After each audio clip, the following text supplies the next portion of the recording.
नलिन कोहली हमारे साथ मौजूद है। सबसे पहले नलिन का ही रुख कर लेते हैं। नलिन, किसान अभी तक जो जानकारी मिल रही है, अभी तक कोई गतिरोध खत्म होने की दिशा में आगे बढ़ते नहीं दिखाई दे रहे, और उनका ये कहना है कि पहले भी जो 2 दौर की बातचीत हुई है उसमें भी इसी तरह की तस्वीर थी, इसलिए अब वो कुछ ठोस चाहते हैं सरकार से। तो सरकार क्या वो ठोस कुछ कदम आगे बढ़ाने के लिए तैयार है?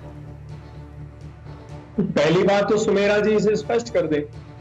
प्रधानमंत्री नरेंद्र मोदी जी ने कई बार इसे कहा है, और उनकी सरकार की नीयत और नीति को देखेंगे तो हमेशा गांव, गरीब, किसान, मध्यम वर्ग, हर वर्ग के लिए प्रतिबद्ध है कि उनका उत्थान हो, बड़ा किसी ना किसी रूप से भलाई हो।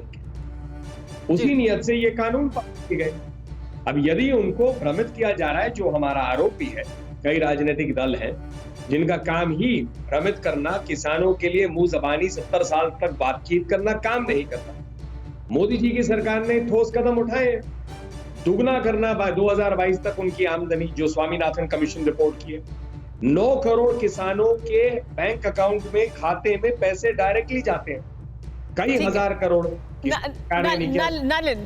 नलिन, फिर ये बताइए कि आप ये जब कह रहे हैं कि भ्रम फैलाया जा रहा है, किसानों को भ्रमित किया जा रहा है, तो उनका भ्रम फिर दूर क्यों नहीं हो रहा? 2 दौर की बैठक हो चुकी है, अभी ये बैठक चल रही है, तो जो भ्रम है, जिन मुद्दों को लेकर भ्रम है, उसे फिर खुले तौर पर दूर किया जाए। यही तो प्रयास हो रहा है, अच्छी चल रही है सुमेरा जी, आप इसे भी तो मानेंगे। ना मैं उस मीटिंग में हूं, ना आप, ना आपके संवाददाता। औपचारिक रूप से कुछ ना कुछ तो इस पर बयान आएगा ही, उसके लिए हम प्रतीक्षा करें। लेकिन जब तक आए, हम इस बात को राजनीतिक रूप से रख रहे हैं। 2 इसके पहलू है। किसानों के साथ भारतीय जनता पार्टी खड़ी है, इसमें कोई 2 राय नहीं है। और जो दल किसानों के साथ खड़े होने की बात करते हैं, वो तो सिर्फ बात ही करते हैं, उन्होंने आज तक कोई ठोस कदम उठाए नहीं। आलोक शर्मा इस पर जवाब भी देना चाहते हैं। आलोक शर्मा जी, आप सिर्फ राजनीति कर रहे हैं और सिर्फ साथ खड़े होने का दावा कर रहे हैं, भ्रम आप फैला रहे हैं, सीधा आरोप नलिन का आप पर, इसका क्या जवाब है?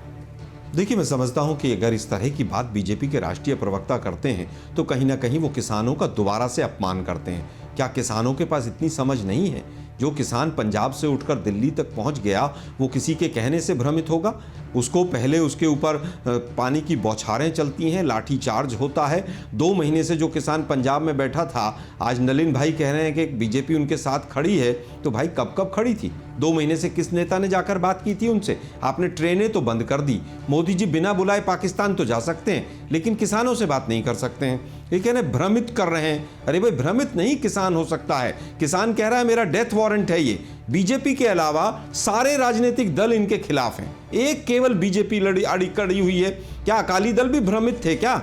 जो आपका 45-40 साल पुराना अलायंस था, वो भी सरकार छोड़ के चला गया। तो इस तरह से भ्रमित शब्द इस्तेमाल करके, एक मिनट सुमेरा जी, सर, मेरा एक सवाल आपसे, आप जो कह रहे हैं कि भ्रमित कर रहे हैं, ये सवाल इसलिए भी उठ खड़ा होता है। 2019 के कांग्रेस पार्टी के घोषणा पत्र में आपने ये वादा किया था कि एपीएमसी को खत्म करेंगे आप, आवश्यक वस्तु अधिनियम को खत्म करेंगे आप, और किसानों के हित में है ये फैसला, ये आप दावा कर रहे थे। अभी आप इस समय इन दोनों बातों का विरोध कर रहे हैं, तो क्या ये फिर राजनीति के लिए? सुमेरा जी, 2019 का मैनिफेस्टो की लाइन पढ़िए, कहीं पर नहीं लिखा है एपीएमसी को खत्म कर देंगे हम।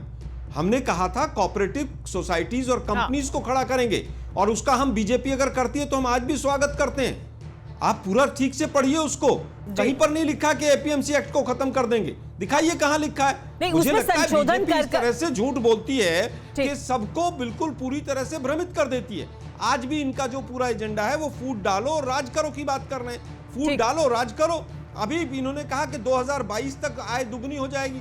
अरे भाई, कैसे हो जाएगी? 550 रुपए का खाद का कट्टा 1450 रुपए का। आप दोनों ने अपनी बात रखी। न्यूज़ टॉप 9 रोज सुबह 7 बजे और शाम 7 बजे सिर्फ TV9 भारतवर्ष पर।